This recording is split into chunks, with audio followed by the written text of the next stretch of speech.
My relationship with God is a father and a daughter's relationship, because when I was 12 years old my father passed away, and I really was very close to my father.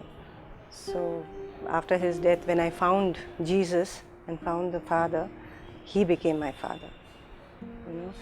And the message that I really strongly believe is through that is about his grace, the grace that he gives, because I did not merit anything, I did not do anything, and yet he found me. That's been in my heart all along. So that scripture where 2 Corinthians chapter 9 verse 8 says that, and God is able to make all grace abound to you, so that in all things at all times, having all that you need, you will abound in every good work. So anything that I do, I know that it is not my own work, it is my Father's work, because his grace is on me. And therefore it doesn't put any pressure on me to say that I need to do this, I need to do that, because it's his grace that makes me do everything. So therefore I just surrender myself to him, and he has been leading me and guiding me through this message all along on having favor over my life.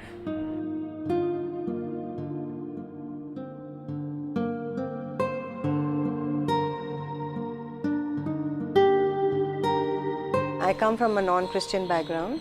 I was a very religious person, doing a lot of praying, and then I joined college, fine art college.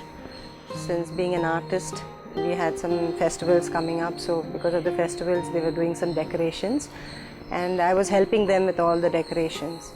And as usual, I went back home, and it was a habit of mine that I get up in the mornings, go say my prayers, and then before going to bed I say my prayers, and then I go to bed.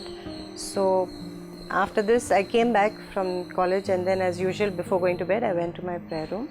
I was saying my prayers. I read a prayer book. I was reading it, and then suddenly my eyes went on all the idols that were kept in front of me, and without realizing I just picked up one of the idols. And I said, I wonder which artist has created this beautiful piece. And as soon as I thought about it, I spoke very loudly, even though nobody was in the room. I said, if this is made by man, then who is the real God? I said it again, second time. If this is made by man, then who is the real God? And suddenly I felt, my God, what am I doing? And I kept the idol back again, and I thought I'd go back to reading my prayer book. I opened it but couldn't read anything. I shut it, and I got up from there and went to sleep. And that night I had a dream which changed my entire life. In that dream I'm sitting on the steps way up, and down there were people worshipping their God, and I was sitting there and I was wondering, I'm supposed to be there, why am I not getting up and going? But in spite of thinking that way, I was not going. I was just sitting there and watching them worship God. And suddenly there's a person who comes next to me and sits down with a robe and a long hair, just sits next to me. I assume it is God, so I turned around and told God that you should be there. They are the ones who are worshipping you. And he turns back and tells me, no, I'm not there, I'm here with you. And second time again I said, no, you should be there, because they are the ones who are worshipping you. He says, no, I'm here with you. And that was my dream, and I got up in the morning. Not realizing what had happened to me, I started crying so badly that I couldn't stop my tears. And my mother came to me and she got worried. She said, what happened to you? Why are you crying so much? So I explained the entire dream that I had. And I told her, I said, I don't understand this, because I know I spoke to God and he said he's with me. So all these years, whatever I've been doing, doesn't seem to make any sense. So she said, okay, let's go to a priest, and our priests who are there, they will interpret the dream for you. So I said, no, I don't want to go anywhere. I don't want to do anything with any God. Don't tell me to go to the prayer room to pray or anything like that. I'm going to stop everything. And then looking at me so disturbed and crying so much, she said, okay, doesn't matter, just leave. She thought I was going crazy, so she said, okay, just leave it. Don't bother, you just relax. It was difficult because I had formed a habit, like a ritual it was, morning prayer, night prayer, but I said no, I'm not going there. I don't mind if anything should happen to me, because I was very superstitious.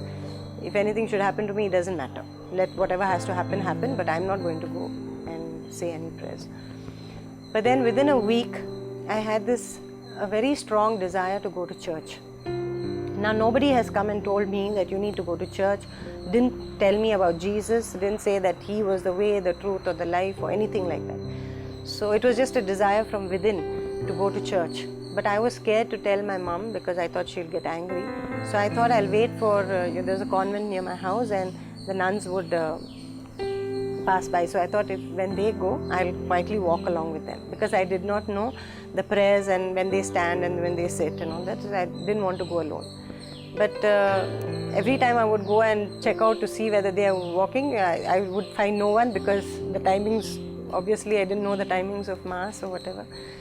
So, but the desire became so strong that I finally told my mom. I said, look, I want to go to church. She said, why you didn't tell me? I said, I'll find out from the sisters what time Mass is. And she found out. She came with me for an entire week for Mass. And I just would sit down and talk to Jesus. Didn't know much about Him, but I would love to listen to the hymns. And one day my mom stopped coming because she said, I've got to cook and all that, I can't, you continue to go. So I sat there and as usual I just keep talking to Jesus. So when the Mass got over, I was still sitting there and I was telling Jesus, I said, I want to learn to sing, you know, all these hymns, they're so beautiful. And even before I could open my eyes, there was a nun sitting behind, sister, who came, I don't know her. She came and just put her hand on my shoulder, and I got a start and I opened my eyes to see, and she says, why don't you come and join the choir? You learn to sing. So that came as a real shock and a surprise, that I just asked Him and then now there's somebody calling me. So I started sitting with them, not that I'm a good singer, but just, you know, to learn the songs. And then there was a neighbor of mine who knew that I was a non-Christian, but I was coming to church. She walked along with me. And one day she said, why don't you come with me for a prayer meeting? It's a charismatic prayer meeting. I was not too keen because I said, no, it's okay. I prefer going to church and that's enough, because I was more of an introvert. And plus I've seen kids when I was in school, Christians, I had a very different idea of all of them, because the only discussion that they would have is on Sundays, what dress they're going to wear, who they're going to meet, where they're going to sit. So I would always question them and to say that you all are going to church to dress up, or just to wear lovely clothes, or is it to pray? Do you all even pray in church? That was the idea that I had about Christians at that time. And then I knew that they were very outgoing and all that, so I did not want to go for this prayer meeting. But this friend of mine said, no, you come once, and if you don't like it, then you don't have to come again. So I thought, okay, fair enough, I'll just go see how it is. So I went on that Tuesday. There was a prayer meeting, and I went along with her for this prayer. And I was really taken aback because, see, I didn't know much about Jesus. Even though I studied in a convent, we were not forced to go for any Mass or listen to any of their lectures, because we had moral science. So therefore, there was no question of me knowing more about Jesus there.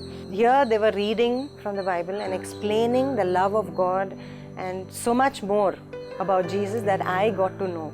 And I was so excited that I told her I want to come again the next week. Literally, I was waiting for the next week to come soon so that I would go for this prayer meeting. And I went along with her the following Tuesday again. And again, I was so taken aback because of the way they were explaining about Jesus. And at the end of the prayer, as usual, because I always talk to Jesus about what I heard and everything. So as soon as the service got over and they were saying the last prayer, I closed my eyes and I was talking to Jesus, and I was telling Him, I said, I should ask somebody where to get this book, this Bible, because I don't have one, and everything seems to be, they're speaking from that book.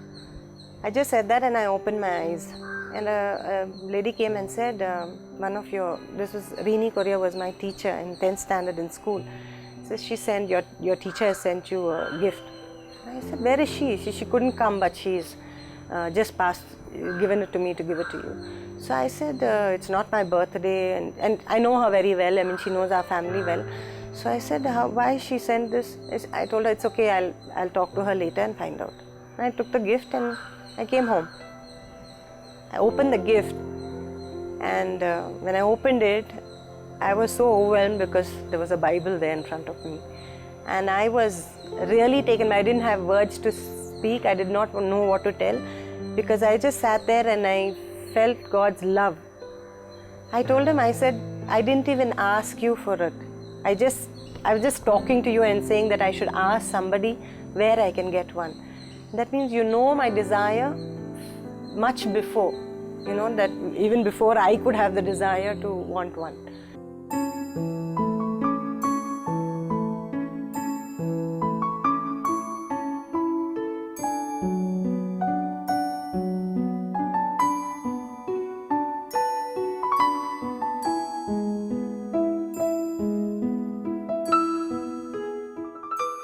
That was really overwhelming for me, and I didn't know how to read, from where to read, the Old Testament, New Testament, I had got to know about that. So I said, Lord, I do not know how to read and from where to read.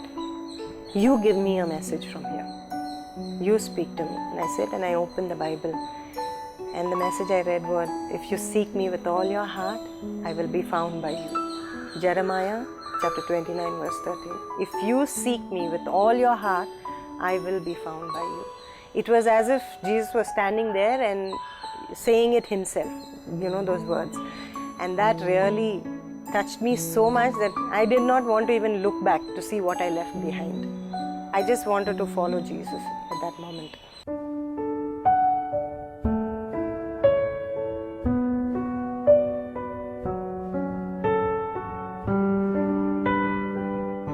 And it continued, and I went for they were having a close-in retreat, a residential retreat for about 5 days. And so I wanted to attend it, and my mother let me go. She said, okay, go. I went for that retreat. Now, I was a chronic asthmatic from childhood. I suffered like for 15 years with chronic asthma. I had to take my medication. I had status asthma, nearly died of it. So I had taken all my medication and everything for the retreat. And there was this inner healing taking place that night, and Father Rebello was the priest who had conducted that session. So sitting there, and as he took us through the inner healing, I just felt that God had healed me of this asthma. So I went back to my room and I was sharing it with a friend of mine, and I told her I'm not taking my medicines because I feel God has healed me. So she said okay and all that, and went to sleep. 2 o'clock in the morning I got the attack. I had a severe attack of wheezing, and in those days there were no inhalers, so I had to take pills, and that gives you tremors and all that. I couldn't attend the morning session, but I was very disappointed and very hurt, and I kept crying to the Lord. I said, why was I not healed? I believed in you, and it didn't happen. And then I quietly went to the garden, and I was sitting and talking to him. I said, Lord, what happened? Why was I not healed?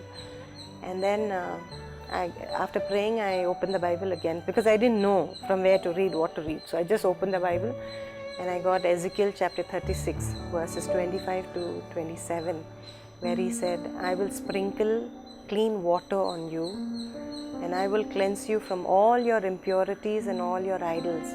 I will put a new heart in you. I will put a new spirit in you. I will remove your heart of stone and give you a heart of flesh. I will put my spirit in you and make you follow my decrees. When I read that, I have not gone for confession. I don't know what is confession or anything. I was not yet baptized at that time. I just repented. Whatever I could think of, what I felt was not right, what I had done all my life, I just surrendered everything to the Lord. I confessed my sins as such. Later on I knew that was sins, that I was literally talking to Him about whatever I had done. And experience a kind of peace that I cannot explain. And the love that I cannot explain.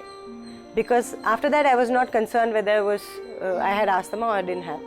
It didn't matter. And then I was really at peace with God. And then that evening session, again in the night, I attended the inner healing retreat, that inner healing session. I was sitting there and praying, and as Father was praying, I could feel Jesus getting up from where He was, coming towards me and put His hand on my head. And I just knew at that time that I was healed. So I went back to my room and I told my friend, I said, I'm not taking my medicines. And she said, you're a stupid fool, don't be silly. You suffered the whole day and again the morning session you're going to miss because you're going to wheeze. I knew it in my heart. I said, no, I know I am healed. And she said, okay, and I went to sleep. 5 o'clock in the morning, she wakes me up, get up, get up. And what happened? She says, you have not wheezed. For 15 years, I was on medication, day in and day out. And I had no wheezing without medication. So I was completely healed from asthma with that instant healing.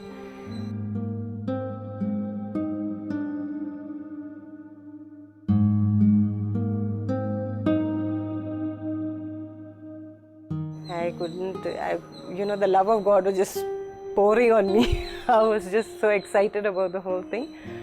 And then came back home, and there was a priest who heard about this testimony of mine, and he was a Jesuit priest he was a chaplain for St. Martha's Hospital.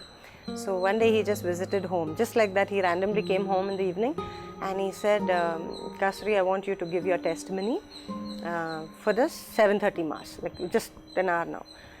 And I was not prepared for anything, but he just said, you have to give. I said, okay, Father, then how many people will be there? He said around maybe 50, 60, maybe 100, depends, because Sunday evening Mass. So I said that I don't speak to more than 2 people and you're asking me to come and stand in front of a big crowd like this. I've never done it. I don't think I'll be able to do it. He says, you don't worry, my mother had served him tea. So he says, I'm having my tea, you decide and let me know. I'm not forcing you, you decide and let me know. So I knew there was something wrong there, so I said, okay, I need to go now to my Lord. And I ran up to my room and I shut the door and I told Jesus, I said, if you want me to give my testimony in front of so many people, then you have to tell me that I have to go and do it. But how you're going to do it, I don't know, because I know I'll not be able to hear you audibly, but you have to say it. Because you know I'm going to fumble, I'm going to make a fool of myself, but if you say, then it doesn't matter. I just said that and I sat down and I started praying. As I prayed, again I opened my Bible and I got this message, if you declare publicly that you belong to me, I will do the same in heaven among the angels of God. That is Luke chapter 12 verse 8. And that was a message that was so clear. It says, if you declare publicly that I belong to you, and I wanted to declare publicly that I belong to Jesus. So I knew that he's saying, Kasturi, you better just go and... So I said, okay, Lord, now it's in your hands. Now if people laugh at me also, because I know my English is not so good and I'll fumble there and I'll make mistakes, it doesn't matter, because I know you have given me the word. Quickly I ran down, I told Father, I'm coming. And my mother, my brother, my sister-in-law, they were all so... They said, you're crazy, you're stupid, because they know I'm not the type who will go forward to speak, and I'm not the type who will even talk to anybody. So they said, no, you're going to make a fool of yourself, just keep quiet and sit down. You don't do it. And I said, no, the Lord has told me to go do it, and I have to tell them that I belong to Him. Now, it doesn't matter if they all want to laugh at me. So then finally I said, okay, and they all said they want to come and see how I speak. So they all of us went for Mass there at the chapel there in St. Martha's Hospital. And I went up and I told them that the reason, like I was standing there, it was not because I wanted to come, because the Lord gave me this message and said that I have to say. So that's why I'm standing in front of them. And I had no racing of my heart, no knock knees, nothing. It was like Jesus, I could feel the presence of Jesus standing next to me, giving me the boldness to speak. And without a hesitation, I just spoke.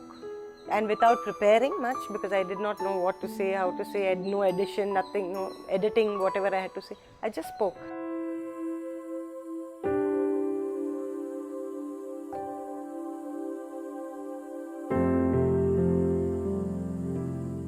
When I came down, my brother and my sister-in-law, they're looking at me and staring at me and saying that you made a fool of us or what? Because we were so scared for you, but you acted like as if you do this every day.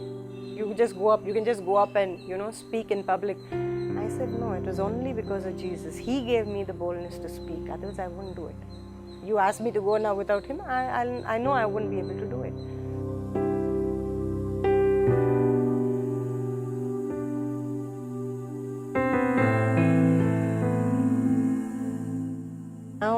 wanted to be baptized. So without praying, without asking the Lord, I just ran to my mother, thinking because she had allowed me to go to church and everything. I went to her and I told her that I want to be baptized. She gave me a blasting of my life. She shouted at me so much and she said, nothing doing, because just because I let you go for all this doesn't mean that you can, just change over and do what you want, because she says that I had to get married in our community, and being a widow and had to face so many struggles on her own, I did not want to pressurize her anymore. But then this was the desire of my heart to be baptized. So anyway, I was in the cell group, the meeting and all that, so I went and told all my friends, please do pray for me, and I continued to pray. And within a week's time, I was kneeling down and I was praying. And as I was praying, I felt the Lord telling me, now go and tell your mother now that you want to be baptized. And I'm telling the Lord, no, not now. Give her a little more time, because, it's too early. He says, no, go now and tell her. I said, okay, Lord, I will go. I don't want to get blasted, but anyway, I'll go. I went there to her. She was lying down. And I just told her, I said, I'll give you the reason why I want to be baptized. The reason why I want to be baptized is because the Lord says that he who receives me and believes in my name, he will give the right for me to become his child. And I want to become a child of God. That is what I want. And I want to live in his kingdom. I want to be a part of him. That was my desire. And she just stared at me and she said, do you really want this? I said, yes, that's my strongest desire. If you don't want me to marry, I will not marry. But I want to be baptized. I want to be a part, wholly a part of Jesus. She said, okay, go ahead. And I was so excited. The first thing I did was I went to the priest, said, I want to be baptized. Came back very disappointed. Some things were told which I was not very happy about. So I came back and I told the Lord, I said, it doesn't matter, I don't want to be baptized anymore. Anyway, my heart belongs to you. I'm not worshipping anybody else but you. So therefore, it doesn't matter. So I went to college, very disappointed, very hurt. And I told my friend, I said, see, this is what happened and I'm a little sad. So she went and told her aunt, and her aunt said, no, let her meet this priest and give it another chance. Let her just come and meet him once. So I said, no, it's okay, I've decided, I don't want. She said, no, just meet him once and see. So I said, okay. And I went there really scared. I don't know what would happen. So as soon as I saw the priest's name was Father Ralph Mascarenas. He's been my spiritual director all along. And as soon as I saw him, I said, Father, I know all my prayers. He says, no, that's good, but leave that aside. And he just took the Bible and kept it in front of me. That is what I wanted. I did not want to just learn who is God and what is venial sin and mortal sin. I wanted to know God. I wanted to know Jesus. And every day I would go to him before I go to college for about 2 hours. And he would read scriptures, explain it to me, make me understand how to apply those scriptures in my life, and really gave me a strong foundation. And it was only after that one entire year passed and then I got baptized.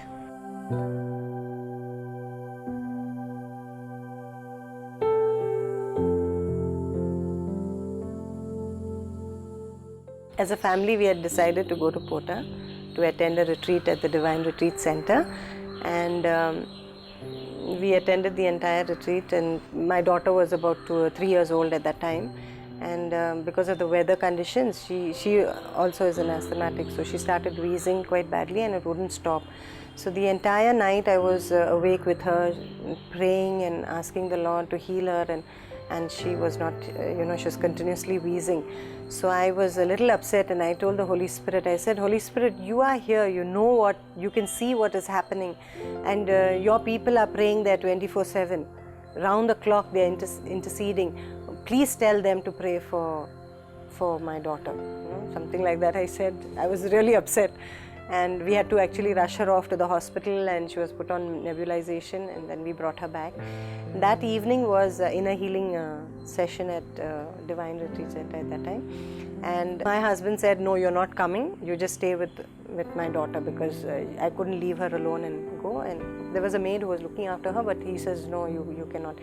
And I love to attend inner healing sessions because I know how powerful it is.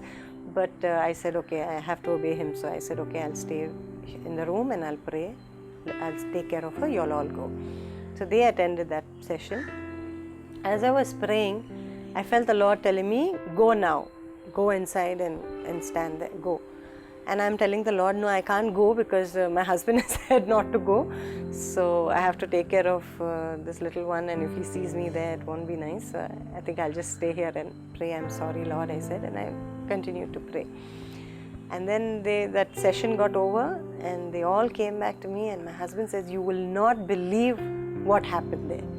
And I knew there was something, because otherwise the Lord would not have told me to go. So I said, what happened? He says, you will not believe that, Father was struggling to say your name, because it was not a normal name like George,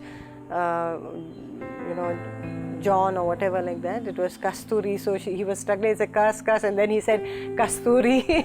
So we knew he was talking about you. And he said, the Lord is telling you not to worry, that He has blessed you.